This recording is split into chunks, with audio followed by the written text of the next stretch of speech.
ఇండియాని variable power house గా మారుస్తున్న startup ఇది. దీన్ని స్టార్ట్ చేసింది ఇద్దరు బ్రదర్స్, గౌరవ్ మరియు అమిత్ ఖత్రి. 2014 లో వాళ్ళు సింపుల్ గా మొబైల్ కవర్స్ అమ్ముతూ స్టార్ట్ చేశారు. బిజినెస్ బానే నడిచింది. 2017 వచ్చేసరికి వాళ్ళకి 24 crores రెవెన్యూ వచ్చింది. కానీ అప్పుడే వాళ్ళకి ఒక ఇంపార్టెంట్ రియలైజేషన్ వచ్చింది. మన దగ్గర రియల్ బ్రాండ్ లేదు, ఇది జస్ట్ కమోడిటీ బిజినెస్. ఎవరైనా తక్కువ ప్రైజెస్ కి పెట్టి ఈజీగా బీట్ చేయొచ్చు. అప్పుడే వాళ్ళు ఒక ట్రెండ్ ని నోటీస్ చేశారు. Smart watches, wireless ear phones, mobile accessories లో హ్యూజ్ గా గ్రో అవుతున్నాయి. సో వాళ్ళు బిజినెస్ డైరెక్షన్ ని కంప్లీట్ గా మార్చేశారు.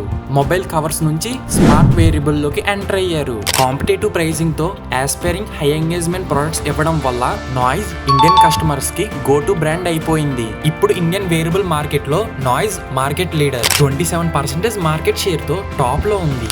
FY23 లో కంపెనీ 1426 crores రెవెన్యూ చేసింది. బై ద వే, మీరు ఎప్పుడైనా నాయిస్ ప్రొడక్ట్స్ ని యూజ్ చేశారా? మీ ఎక్స్పీరియన్స్ ఎలా ఉంది?